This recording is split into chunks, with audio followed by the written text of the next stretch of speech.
because it is difficult to know with sufficient confidence whether all of its conditions have been met, because some of its tenets are impossible to realize, because the criteria of just war theory are too flexible, because it contradicts itself in that it sanctions the killing of innocents, which it at the same time prohibits, and also because it is used to justify rather than prevent war. Indeed, just war theory can be used effectively by all sides to justify all wars. Every government, every ruler, every soldier, every citizen, they all think their country's wars are just. Just war theory says that a war is just if certain conditions and rules are observed. But how can you make rules for slaughter and mayhem? By sanctifying war while attempting to curtail its manner and frequency, just war theory merely allowed Christians to make peace with war. That just war theory is used to defend the war in Iraq shows just how useless it is. Waging the war in Iraq is against every Christian just war principle that has ever been formulated. But not only is just war theory not based on Scripture, it is rooted in blind obedience to the state, which, the last time I read my Bible, is not a tenet of New Testament Christianity. War is nothing but a form of state-sponsored violence. It is the state that decides to go to war, not the people, most of whom want nothing to do with war.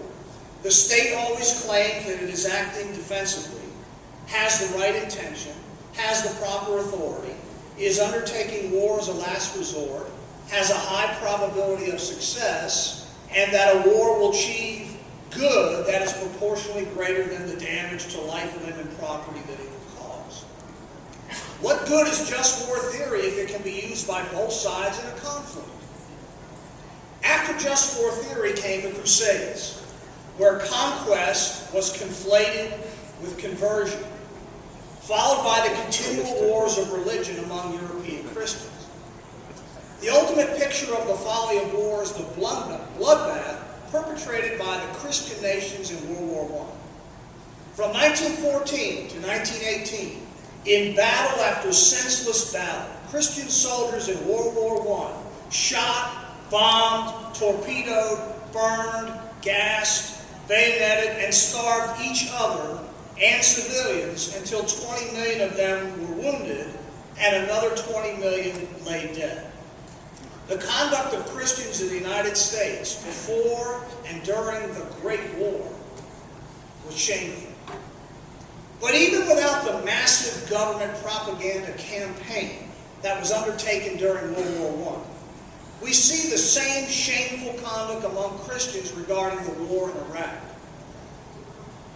When Bush ordered the invasion of Iraq in March 2003, with the announcement that our cause was just, Christians lined up in droves to support their president. They enlisted in the military. They put W stickers and yellow ribbons on their cars. They implored us in church to pray for the troops. They began reciting their patriotic sloganeering, their God and country rhetoric, and their obey the powers that be mantra. They dusted off their books on just war theory. They denounced Christian opponents of the war as unpatriotic, anti-American, liberals, pacifists, traitors, Quakers, and many other things I could not repeat in this room. Read my email. Why? Why have so many religious people gotten it so wrong? As I explained in many of my articles on Christianity and war over the years, there are many reasons. Let me give you some of them. Thinking that the war in Iraq was in retaliation for 9/11. Believing that Saddam Hussein was another Hitler. Supposing that Iraq was a threat to the United States. Seeing the war in Iraq as a modern-day crusade against Islam.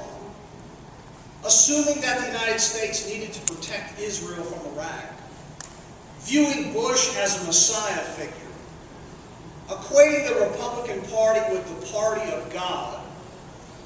Blindly following the conservative movement.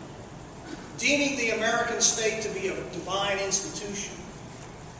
Failing to separate the divine sanction of war against the enemies of God in the Old Testament from the New Testament ethic that taught otherwise, having a profound ignorance of history and primitive Christianity, reading too much into the mention of soldiers in the New Testament, possessing a warped God and country complex, holding a my country right or wrong attitude, and adopting the mindset that brute force is barbarism when individuals use it, but honorable when nations are guilty of it. I believe the two greatest reasons religious people have gotten things so wrong are American exceptionalism and American militarism. Many Christians are guilty of nationalistic and political idolatry. They have bought into a variety of American nationalism that has been called the myth of American exceptionalism. This is the idea that the government of the United States is morally and politically superior to all other governments, that American leaders are exempt from the bad characteristics of the leaders of other countries, that the U.S. government should be trusted even as the governments of other countries should be distrusted, that the United States is the indispensable nation responsible for the peace and prosperity of the world, that the motives of the United States are always benevolent and paternalistic, that foreign governments should conform to the policies of the U.S. government, that most other nations are potential enemies that threaten U.S. safety and security, and that the United States is morally justified in imposing sanctions or launching military attacks against any country that refuses to conform to our dictates. These are the tenets of American exceptionalism. The result of this American exceptionalism is a foreign policy that is aggressive, reckless, belligerent, and meddling. This is why U.S. foreign policy results in discord, strife, hatred, and terrorism toward the United States.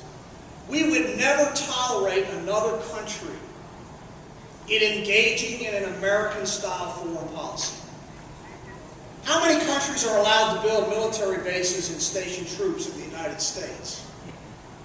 It is the height of arrogance to insist that the United States alone has the right to garrison the planet with bases, station troops wherever it wants, intervene in the affairs of other countries, and be the world's policeman, fireman, social worker, security guard, mediator, and babysitter.